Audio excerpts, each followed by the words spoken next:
Pues buenas noches. Hoy hablaremos en nuestro debate de la campaña electoral para las presidenciales en Estados Unidos y de los rumores de rescate cada vez más acuciantes en España. Analizaremos con nuestros invitados las repercusiones que tienen asuntos como estos fuera de las fronteras de sus países en un momento en el que la política y la economía están más globalizadas que nunca. Hablaremos también de la nieve y de la situación económica que atraviesa Candanchú. Analizaremos sus perspectivas de futuro ahora que se acerca la nueva temporada. Y para ello, esta noche nos acompañan aquí en esta mesa de redacción Rosa Santos, senadora del PAR. Buenas noches, bienvenida. Buenas noches. Adolfo Barrena, portavoz de Izquierda Unida de las Cortes. Buenas noches, Adolfo. Buenas noches. Y Gemma Español, vicepresidenta de ADEA. Buenas noches, bienvenida, Gemma. Buenas noches, muchas gracias. Vamos a comenzar ese debate por ese primer tema que presentábamos, las elecciones en Estados Unidos. Parece que Obama está volviendo a coger el pulso a Romney después en ese segundo cara a cara televisado en una campaña electoral en la que los temas de la crisis europea y la crisis española están presentes en muchos de esos discursos. ¿Cómo puede afectar la crisis o cómo afecta la crisis en España, la crisis en Europa a esta campaña electoral norteamericana y también cómo puede afectar que gane la política que haga uno u otro candidato de cara a Europa, a esa crisis en España y en Europa que estamos pasando? Rosa. Bueno, pues yo creo que es un tema reincidente en la campaña americana, como no puede ser de otra manera. El viejo continente europeo está haciendo aguas, parece no saber reaccionar a una crisis a la que ya está reaccionando Estados Unidos, pese a ser el país que primero tuvo que tomar medidas y donde... que hay que recordarlo, que empieza la crisis por las hipotecas subprime, pero ellos ya, pese a las dificultades que todavía tienen, lo decían en el debate del otro día, ¿no? Han conseguido bajar el desempleo de un 10% que tenían cuando Obama llega al poder a un 7%. En definitiva, esas medidas de inversión que ha practicado Obama y que junto con las medidas de contención de gasto ha tratado de hacer medidas que en definitiva tienden a hacer que los sectores económicos vayan tirando para que el desempleo vaya bajando, han sido útiles a la economía estadounidense. Desde esa perspectiva yo creo que el debate manifestó la existencia de dos modelos claramente antagónicos. Creo que eso es lo que pudieron ver los estadounidenses. En un país donde hay 300 millones de votantes, un 8% de indecisos, que me parece que es más o menos el dato que se barajaba estos días, son muchísimos indecisos y yo creo que se evidenció que hay dos modelos sociales, económicos, políticos completamente distintos. Yo no voy a ocultar en este debate que mi deseo sería que ganara Obama. Creo que la implementación del sistema público de salud en Estados Unidos ha sido y es un elemento clave y un elemento que garantiza la calidad y la mayor igualdad de los ciudadanos estadounidenses, pese a que las desigualdades son enormes. Y yo no voy a ocultar en este sentido que soy más partidaria de un tipo de política que tiene los matices que ha practicado Obama en esta legislatura que de los que está planteando Romney. ¿Y Adolfo Barrena es más partidario de Obama o de ninguno? Bueno, yo soy partidario en primer lugar de la ciudadanía que está esperando una solución a la crisis. Si nos centramos en lo que en estos momentos es la campaña en Estados Unidos, pues ciertamente vemos que Obama, que creo que no es sospechoso de ser de Izquierda Unida ni mucho menos, está tomando una serie de decisiones que aquí, en nuestro país, en Europa, en la vieja Europa, no entendemos por qué no se están tomando ya, no lo entendemos. Porque evidentemente la dura situación de crisis que vivió Estados Unidos, ciertamente allí empezó, pero contaminó a todo el mundo globalizado, pues evidentemente, ¿cómo están empezando a resolver la crisis? Pues haciendo cosas total y absolutamente contrarias con lo que aquí están haciendo la señora Merkel y sus secuaces. Está desarrollando inversión pública, mientras que aquí decimos que no hay nada de inversión pública. Está intentando implantar un sistema de sanidad público en los Estados Unidos, mientras que aquí lo estamos desmontando. Está intentando subir impuestos a las rentas altas, mientras que aquí todavía no se atreven. Y en ese sentido, pues lo que nosotros esperamos es que se pueda inclinar la balanza dentro del peculiar sistema electoral americano que hay, que también hay que decirlo, hacia quien por lo menos está marcando un camino que está empezando a dar una serie de resultados en lo que a nosotros, a Izquierda Unida, nos preocupa, que es resolver la crisis para la ciudadanía. Y desde ese punto de vista, pues, insisto, sin ser un modelo que compartimos, porque al fin y al cabo es un modelo económico que sigue representando lo que sigue representando. Pensamos además que todos los males en Europa vienen desde que aquí en Europa, por la vía del Tratado de Lisboa, se asumió lo que fue el consenso de Washington, que en definitiva era eso de más mercado y menos Estado. Y evidentemente en Estados Unidos, al menos Obama, se ha dado cuenta de que eso no lleva a ningún sitio, nada más que a que cada vez haya más ricos y cada vez más pobres.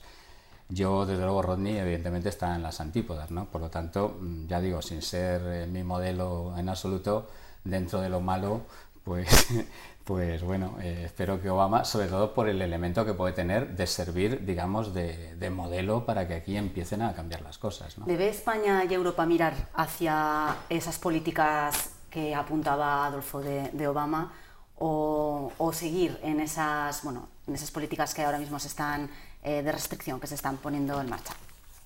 Hombre, obviamente España debe mirar a todas las políticas y en todo lo que resulte beneficioso para la suya propia. Sí que es cierto, como ha apuntado Rosa, que Estados Unidos, Obama, ha realizado algunos ajustes, ha tomado algunas medidas que podrían ser muy beneficiosas para España y que bueno, se están tomando algunas medidas que poco a poco se irán implementando el resto. En cualquier caso, mi visión, más que como política, que como sabéis yo no soy política, es desde el punto de vista empresarial, desde el punto de vista de los empresarios, directivos y ejecutivos, como representante de ADEA que soy, y también desde el punto de vista legal, en cuanto a las empresas, a las multinacionales que nosotros llevamos la asesoría jurídica y que tienen implementada su sede social principal en Estados Unidos. Y sí que es cierto que nosotros vemos y comprobamos cómo estas empresas multinacionales reclaman un cambio, ya sea un cambio no solo de políticos, sino también a nivel de algunas medidas que se deben tomar en Estados Unidos, porque no olvidemos que Estados Unidos también está teniendo muchos problemas económicos y muchas cuestiones que deben mejorar.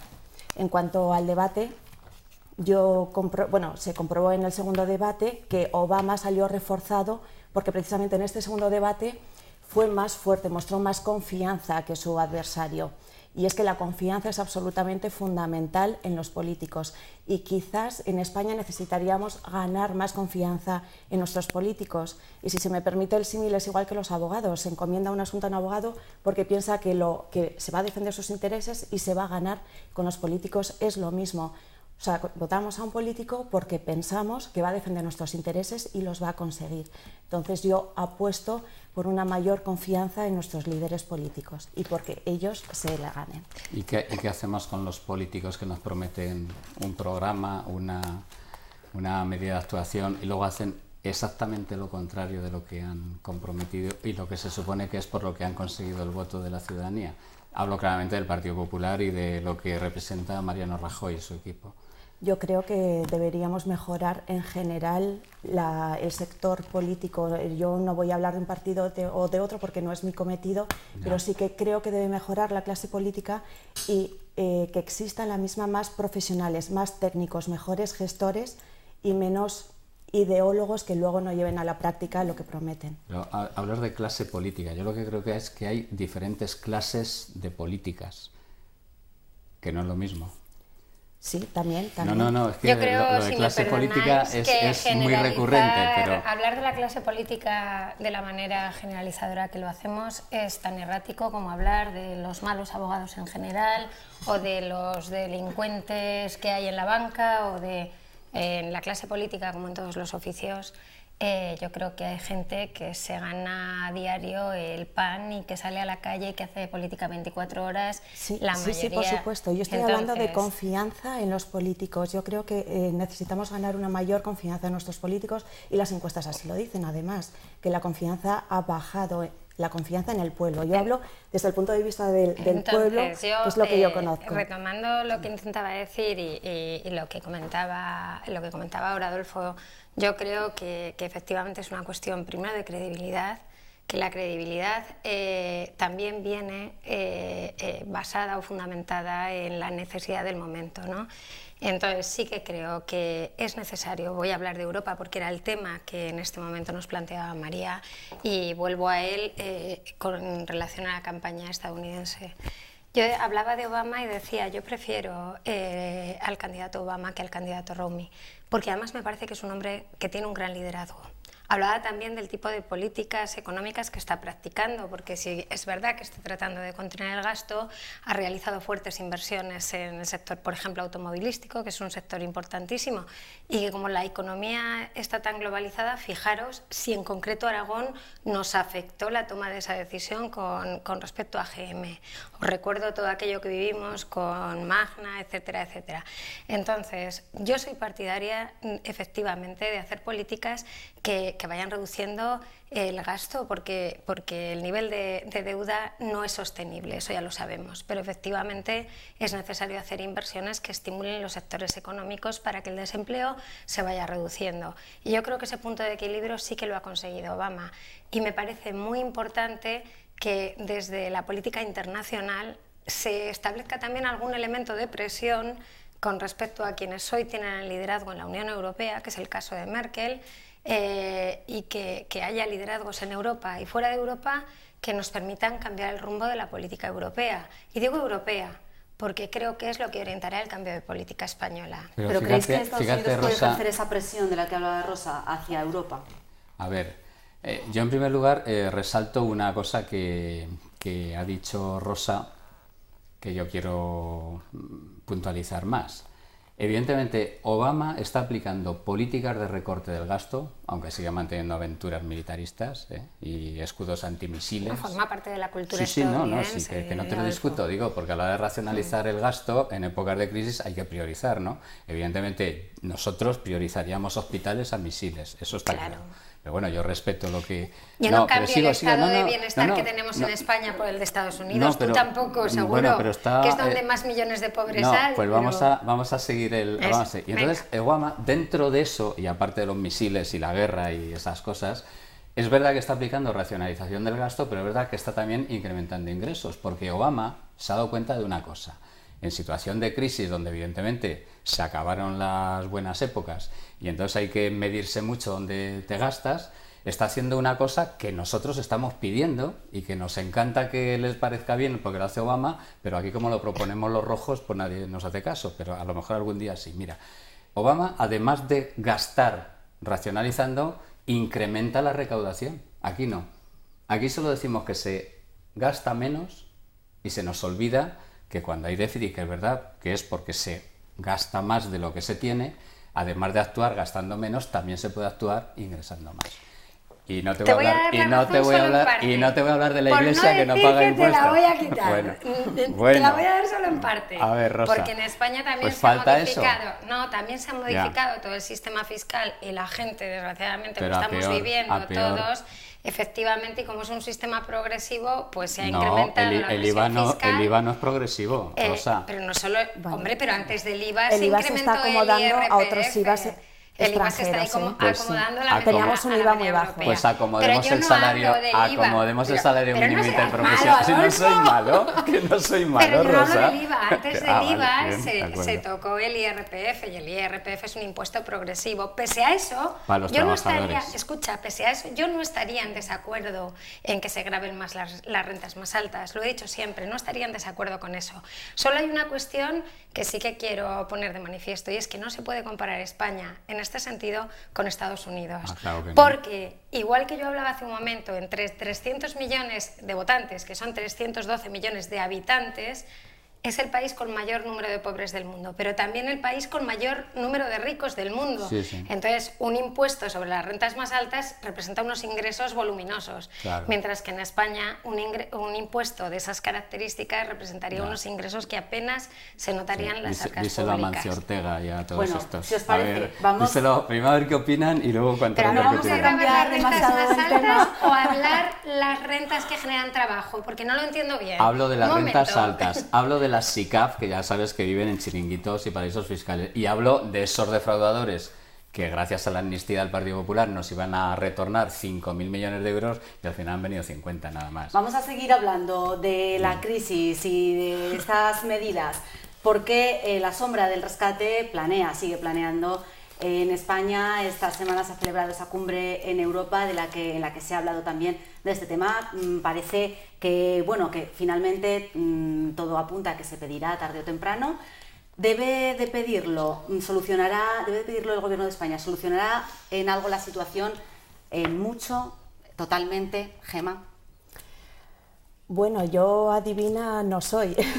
No sé si va a pedir rescate o no, todo apunta a que sí. Y la cuestión es y lo cierto es que España necesita liquidez, tiene una deuda exterior de 1 billón de euros y es obvio que necesita liquidez. Antes era el Banco de España quien daba esta liquidez y ahora por la cesión de soberanía tendrá que ser el Banco Europeo quien articule los mecanismos que establezca oportunos, ya se llame a rescate, ayudas, apoyos o como sea, pero lo cierto es que necesitamos dinero y que hay que tomar medidas cuanto antes, porque lo que peor puede suceder es la incertidumbre. Necesitamos generar confianza en nosotros y también en los mercados exteriores para que puedan invertir en España. Pero nos van a exigir una serie de medidas a cambio. ¿Vamos a ser capaces de afrontar esas medidas, Rosa? Pues mira, tú hacías al principio una pregunta muy directa. ¿Es bueno, no es bueno pedir el rescate? Pues yo no lo sé. A mí me pasa como a Gemma, no soy adivina, pero bueno, el Fondo Monetario Internacional tampoco y se gana la vida fenomenal, porque nadie previó la catástrofe que teníamos, cambian las cifras cada 3 meses.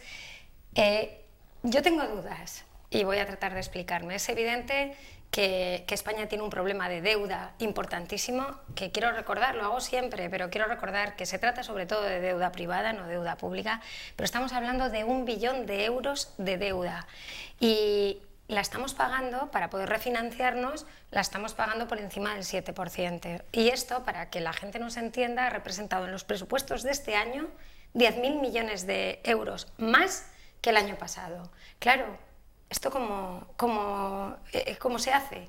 Pues a base de recortar otras cuestiones que para nosotros son prioritarias. Por lo tanto, desde mi punto de vista está claro que no podemos seguir financiándonos a unos intereses que están por encima del 7, aunque en los últimos días hayan bajado un poco, que han bajado bastante, notablemente, pero unos poquitos días.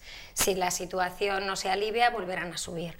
Entonces es evidente que no podemos seguir pagando la refinanciación de la deuda a tanto interés. La cuestión es, ¿qué nos van a pedir a cambio? Esa es la cuestión, por eso digo, pues depende. Que yo creo que en definitiva, o quiero pensar que en definitiva es la preocupación del gobierno. Yo no lo sé si lo van a pedir o no, a lo mejor Adolfo tiene más datos que yo. Yo no estoy en el gobierno. No, pero yo no tengo ningún dato. Y lo directo con Mariano, ninguno. Por eso, yo no tengo ningún dato. Pero la cuestión es qué condiciones nos van a pedir a cambio. Porque si es un rescate del tipo de Grecia, yo entendería que no lo quisiéramos pedir, que el gobierno de España no lo quiera pedir, porque la población griega está estrangulada. Y la población española lo está pasando mal.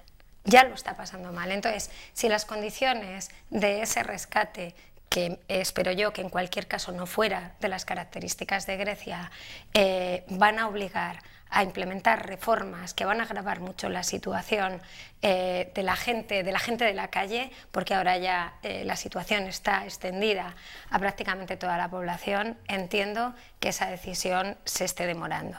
Si las condiciones son diferentes y se pueden sobrellevar sin grandes medidas para la ciudadanía, entonces sí que creo que sería bueno pedirlo. Y si fuese el primer caso del que ha hablado Rosa, en el que esas exigencias fuesen demasiado duras y el gobierno decidiese no pedir ese rescate, ¿qué pasaría? ¿Podríamos plantearnos ir por libre? No, bueno, yo creo que sería un experimento. Entonces vamos a ver qué pasa si vamos por libre, ¿no? No lo sé, no veo al gobierno español. Cuando dices ir por libre, ¿a qué te refieres? ¿A salir del euro o simplemente ir por libre? A ir como un verso suelto. Que me la ha preguntado a mí, Rosa. Pero no entiendo la pregunta. No, sí, yo creo que sí. A ver, no hace falta salirse del euro para ir por libre, ¿eh? Islandia, por ejemplo, ahí lo tenemos, ¿no? Y no hay tampoco por qué aceptar que la única forma que hay es de pagar esa deuda de 1 billón en 2 años o en 3, no hay por qué hacerlo. Pero yo situaría otra pregunta, vamos a ver, ¿rescate para qué? Porque claro, si yo, de lo que me están hablando, es de pedir un rescate para que de ese billón de deuda, de los cuales el 90% es privada, es decir, de los bancos, pues que se rescaten ellos. De los ciudadanos. No, de los ciudadanos, no, perdona. De los ciudadanos que no, Rosa, que si lo has dicho muy bien, no. Lo que ocurre es que igual te has dado cuenta y dice, uy, que me pillan. Cuenta y lo repito. No, pues ya el 90% de la deuda es privada, fundamentalmente exacto. del sector financiero, que es el que gracias a la burbuja... de las hipotecas sí, que todos los ciudadanos tenemos. No, que todos los ciudadanos tenemos, no, que hay muchos que ya les han echado... Qué bien. Yo tengo una hipoteca, pero hay muchos ciudadanos que ya no tienen hipoteca porque les han echado de su casa, entonces le ha quedado el banco. Muchos, y muchas. Y en definitiva, de lo que estamos hablando es de una situación que se produce por un desarrollo absolutamente especulativo, desde mi punto de vista, que no se ha dado en otros países de Europa y que aquí se ha dado, lo cual nos ha llevado a la situación de que un 10% de la deuda es pública, es decir, la que podría estar vinculada a educación, a sanidad, a la prestación de servicios que tienen que dar los ayuntamientos, que están asfixiados porque no están bien financiados, y el otro 90% que es de deuda privada especulativa. Bueno, pues si hablamos de rescatar lo que le da de verdad a los ciudadanos, educación, sanidad, empleo, inversión, yo sería el primero que diría que sí. Ahora, de la otra, primero es que considero que es una deuda ilegal, es ilegítima. O sea, a ver por qué tenemos que socializar con el dinero público, con el de los que pagamos impuestos, que en este país no somos todos, para resolver los problemas de operaciones especulativas del sistema financiero. Adolfo, pero el rescate de la banca ya está en marcha. No ha llegado, no con nuestro apoyo. No, pero quiero decir, ese es otro rescate. Ya lo sé ese ya se ha pedido. ¿Y quién lo está pagando? Y hay todavía ¿Y quién lo está pagando? Bien, pero lo está pagando la ciudadanía, Rosa. Adolfo, que no te estoy quitando la razón. Lo único pues me parece injusto, no te estoy quitando la razón en el fondo. Lo que te digo es que cuando hablamos de este rescate, no hablamos del rescate de la banca. No, hablamos de un rescate que debería servir precisamente para no producir esa asfixia del estado del bienestar. Para eso. Que no es este que es el tercer rescate, Rosa, y los bancos no pero mueven Adolfo, un que aún no hay euro rescate. Que este sería el tercero. Aún no ha llegado. ¿Qué sería el tercero, aún no ha Rosa? llegado. Ni siquiera ha llegado el de la banca, que ya está solicitado. Que ya sabemos lo que ha pasado con nosotros. Que ya sabemos lo que ha pasado con nosotros. Vamos a dejar intervenir a Gemma, que está Yo estaba pensando que, bueno, algunas fuentes apuntan a que a lo mejor todas estas cuestiones que se dicen que si rescate, que si no, que pueden ser unos movimientos o unas estrategias y que están ahora favoreciendo al sistema económico español actual, porque de hecho ha bajado mucho la prima de riesgo y Moody's no ha bajado la cualificación de España, que dice que se va a mantener. La de Aragón sí. La de Aragón sí que ha bajado efectivamente, pero, pero la de España no. Entonces tienen que estar todas las comunidades por debajo de España. Bueno, incluso se habla de que el presidente, que ahora lo llaman Mario Draghi, lo llaman ahora Mario Dona porque dice que es un estratega a la hora de hacer relances y regateos con la crisis europea. Entonces dice que no está muy claro si va a haber rescate o no y que puede ser una estrategia. Bueno, de todas formas, estaremos muy pendientes de si hay, no hay, y seguiremos hablando de estos asuntos. Se nos ha acabado el tiempo por hoy, os agradezco a los tres que nos hayáis acompañado esta noche. Nosotros volvemos el lunes. Que pasen un feliz fin de semana. Buenas noches.